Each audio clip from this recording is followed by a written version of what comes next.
विस्तार से सबसे पहले बात जम्मू कश्मीर से मिल रही बड़ी खबर की। जम्मू कश्मीर के कुलगाम में भारतीय सुरक्षा बल और आतंकियों के बीच मुठभेड़ लगातार जारी है। मुठभेड़ चल रही है और अब तक जो जानकारी मिली है उसके मुताबिक एक आतंकी को ढेर कर दिया गया है। खबर यह भी मिल रही है कि जो सुरक्षा बल के जवान हैं उन्होंने 3 आतंकियों को घेर रखा है और दोनों तरफ से लगातार फायरिंग हो रही है। आतंकियों के साथ मुठभेड़ को देखते हुए स्थानीय लोगों से अपील की गई है, रिक्वेस्ट की गई है कि वो अपने घरों में रहें, बाहर न निकलें, दिक्कत आ सकती है। दो सुरक्षा बल जख्मी भी हुए हैं, सुरक्षाकर्मी जख्मी भी हुए हैं, ये जानकारी भी मिल रही है। खबर रायपुर से। प्रदेश में फिर हुआ है कोरोना ब्लास्ट। पिछले 24 घंटे में 198 नए मरीज सामने आए हैं। पीड़ितों की कुल संख्या, अब कुल संक्रमण के मामलों की अगर बात कर ली जाए, 4754 तक ये आंकड़ा प्रदेश भर में हो चुका है। हालांकि एक्टिव मरीजों की संख्या 1282 है। 127 मरीज डिस्चार्ज होकर घर भी लौट चुके हैं। लेकिन अब तक जो कुल ठीक होने वालों का आंकड़ा है वो है 3451।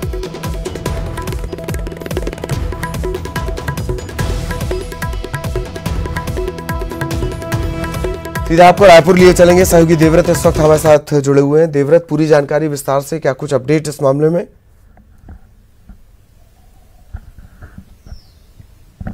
जी, जिस तरह से ये देखा जा रहा है कि लगातार कोरोना संक्रमण के मामले बढ़ते जा रहे हैं और सबसे ज्यादा जो केसेस आ रहे हैं वो राजधानी रायपुर में ही आ रहे हैं। और जो जानकारी अभी फिलहाल मिल रही है कि एक फेरी वाले की वजह से 26 लोगों तक ये संक्रमण पहुंचा है, तो निश्चित तौर पे ये चिंताजनक बात है। दूसरी बात ये भी कि राजधानी के जो थाने हैं, जो पुलिसकर्मी हैं, वो फिलहाल सुरक्षित नहीं है। ज्यादातर जो संक्रमण के मामले आ रहे हैं वो पुलिस विभाग से भी कई लोगों को संक्रमित हुए हैं, जिसमें एक एसआई, एक एएसआई और समेत तकरीबन 11 पुलिसकर्मी जो हैं वो संक्रमित हो गए हैं। इसके साथ ही साथ जो जानकारी मिल रही है उसके मुताबिक यहाँ का जो कबीर नगर थाना है उसे सील कर दिया गया है। ये शहर का 5वां थाना है। इससे पहले पुरानी बस्ती और आजाद चौक, इसके अलावा जो मंदिर हसौद का थाना था वो भी सील किया गया था। ये शहर का 5वां थाना है जिसे सील किया गया है। और अभी जो देखा जा रहा है कि स्वास्थ्यकर्मी भी इसकी जद में आ रहे हैं। आम आदमी को भी सतर्क रहने की जरूरत है क्योंकि मामले जो है वो कंट्रोल में नहीं आ रहे हैं। अभी जो जानकारी एम्स से मिली है, एम्स के मुताबिक अभी एम्स फुल हो चुका है और इसके अलावा जो मेकाहारा है यहाँ का, वहां पर भी लगातार मरीज पहुंच रहे हैं। ऐसे में संक्रमण का जो दायरा है वो लगातार बढ़ चुका है और जैसे जैसे टेस्ट होते जा रहे हैं नए मरीज निकलते जा रहे हैं। और सबसे ज्यादा जो चिंताजनक स्थिति है वो राजधानी रायपुर की है। यहाँ सबसे ज्यादा मरीज मिल रहे हैं। जी, बहुत बहुत शुक्रिया आपका देवव्रत इस तमाम जानकारी के लिए। और देवव्रत हमारे साथ बने हुए थे। ये हो गया कोरोना और मानसून को लेकर भी हम चर्चा करेंगे, कोशिश करेंगे देवव्रत से उस पर अपडेट लेने की। प्रदेश भर में मानसून भी सक्रिय है, इसके चलते कई जिलों में झमाझम बारिश हो रही है। इस बीच मौसम विभाग ने अलर्ट जारी किया है, भारी बारिश की चेतावनी जारी की गई है। मौसम विभाग ने सरगुजा और बस्तर संभाग के कई जिलों में भारी बारिश की चेतावनी जारी की और ये कहा गया है कि पूर्व पश्चिम के शेयर जोन के चलते प्रदेश में भारी बारिश हो सकती है। राजनांदगांव में नेशनल हाईवे के पास स्थित मां पाताल भैरवी मंदिर के गर्भगृह में पानी भर गया। कड़ी मशक्कत करनी पड़ी, मोटर पंप की सहायता से पानी को बाहर निकाला जा सका। बारिश से शहर के निचले इलाकों में भी पानी भर गया है। सहयोगी देवव्रत लगातार हमारे साथ बने हुए हैं। एक बार फिर मानसून का अपडेट भी हम उनसे लेंगे। देवव्रत, किस तरीके की स्थितियां हैं? अब ये लगातार बारिश के जो दौर हैं ये बढ़ेंगे। रायपुर में ही स्थितियां बेकाबू हो जाती हैं तो फिर बाकी जिलों की स्थिति तो बहुत भयावह हो जाएगी। देवव्रत,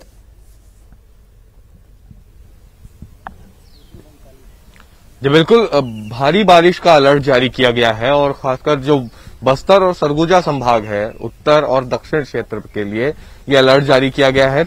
और क्योंकि पहले ही जो ये इलाके हैं वो भारी बारिश की वजह से यहाँ के लोग परेशान हैं, नदियां उफान पर हैं, नाले बह रहे हैं तेज, और इस वजह से लोगों को खासी दिक्कतों का सामना करना पड़ता है। खासकर बस्तर अंचल की अगर हम बात करें, कई ऐसे गांव हैं जो कि नदी नालों से होकर गुजरते हैं, तो पूरी तरह से जिला मुख्यालय से संपर्क इन गांवों का टूट जाता है और सबसे ज्यादा दिक्कत इन्हीं क्षेत्रों में आती है।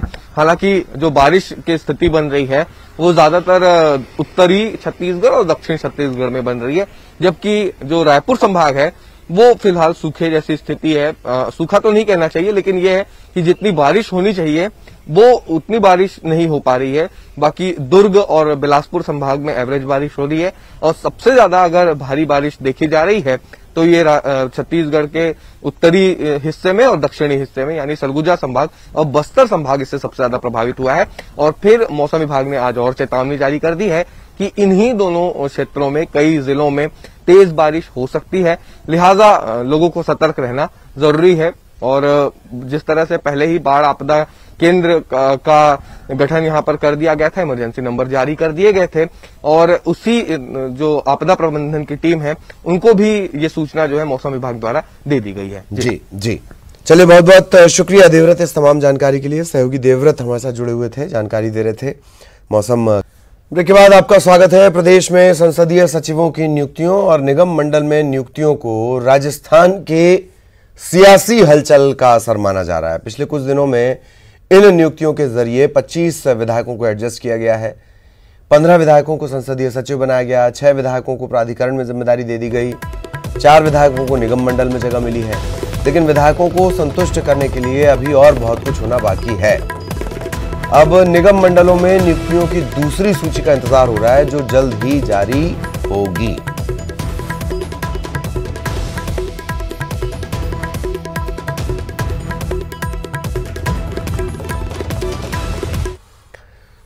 तो अभी कुछ और विधायकों को एडजस्ट करने के लिए निगम मंडल में नियुक्तियां की जानी हैं। इनमें विधायकों की नाराजगी ताकि ना बढ़े।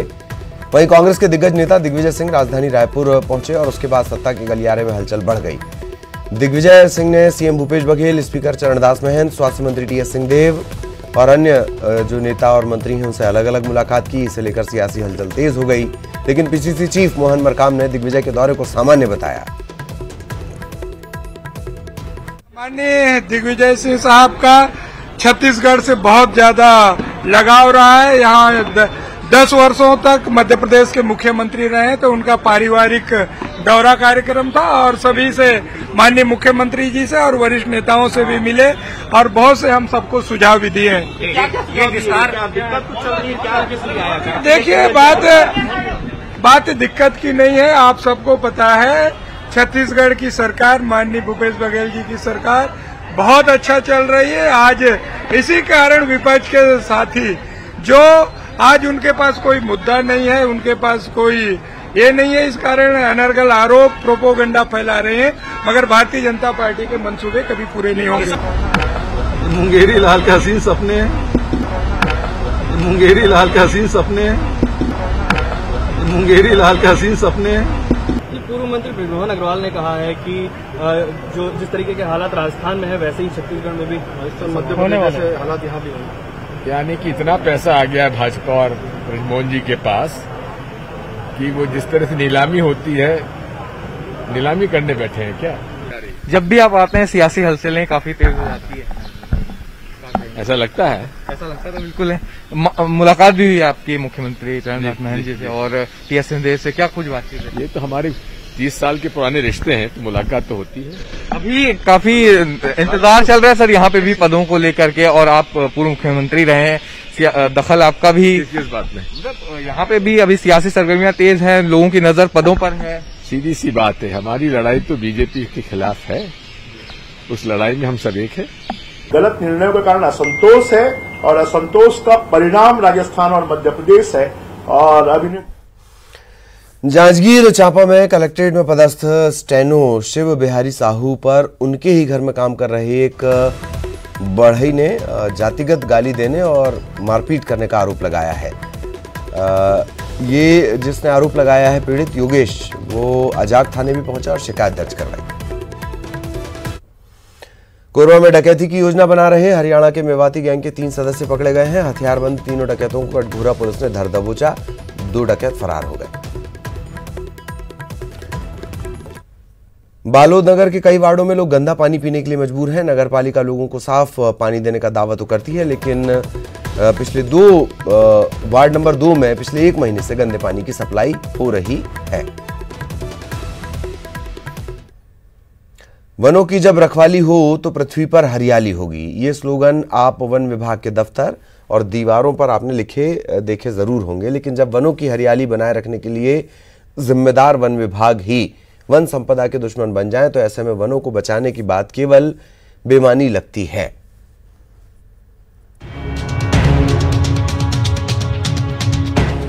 कोई टेंशन नहीं है यार, हम तो मतलब मैं उतना सारा 50-60 लाख की जमीन ले हूँ, 6-7 एकड़, तो भाई अब सही थोड़ी ना ले हूँ, मैं करना का है ले अपन बना, तो मैं खुद बना हूँ कर 5-10 डिसमिल बना और एक आध चुनाव लो बीतन दे, चुनाव बीते तो सरकार के वादा रहे करे कि भाई जिसके जिसके जहाँ जहाँ काबिज है वो अपना अपना पट्टा बनवाए, पट्टा उट्टा बनवा अपन नाम में क्लियर करा होला।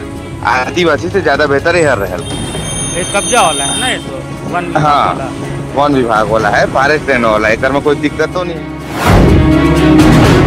सुना आपने किस तरह से वन विभाग की जमीन पर कब्जा करने का कुचक्र रचा जा रहा है। इस भूमाफिया को पूरा विश्वास है कि कोई कार्रवाई नहीं होगी, लेकिन नहीं, इसकी शिकायत अधिकारियों तक पहुंच गई है। वहाँ पे देखिए वन भूमि के संबंध में हमने डीएफओ को तथा वरिष्ठ मुख्य वन संरक्षक को भी अवगत कराया और यह अवगत कराया कि वन भूमि में जितने वन भूमि हैं उसमें अभी लॉकडाउन के पहले एक मकान बने हुए थे, लेकिन लॉकडाउन के बाद 6 महीने में वहाँ सैकड़ों मकान बन गए। संभाग मुख्यालय होने से यहाँ सीसीएफ भी बैठते हैं और मुमकिन नहीं कि उन्हें इसकी जानकारी ना हो, लेकिन वे जांच की बात ऐसे कह रहे हैं जैसे उन्हें मालूम ही ना हो। मुझको इसकी सूचना मिली है और मैंने तत्काल वन मंडलाधिकारी को सूचित भी किया है, लिखा भी है कि उस स्थल का जांच कराकर हमको प्रतिवेदन दे, स्पेशल टीम भेजें करके। यदि ऐसा कोई किया होगा तो निश्चित रूप से कार्रवाई होगी। मैं इसमें आप लोगों से यदि हेल्प भी चाहूँगा, यदि ऐसा कोई लेन देन हुआ तो बिल्कुल कार्रवाई होगी इस पर। जानकारी ये भी है कि अंबिकापुर वन परिक्षेत्र में पदस्थ एक चर्चित वनपाल के संरक्षण में वन भूमि की अवैध खरीद बिक्री का कारोबार जमकर फल फूल रहा है और अधिकारी उस वनपाल को बचा रहे हैं। ऐसा इसलिए क्योंकि जिले के वर्तमान डीएफओ के प्रशिक्षण काल में ये वनपाल उनका सहयोग कर चुका है, लिहाजा अब गुरु दक्षिणा में डीएफओ ने उसको छूट दे रखी है। अमितेश पांडे, न्यूज़ 18, अंबिकापुर। और इस बुलेटिन में इतना ही। नमस्कार।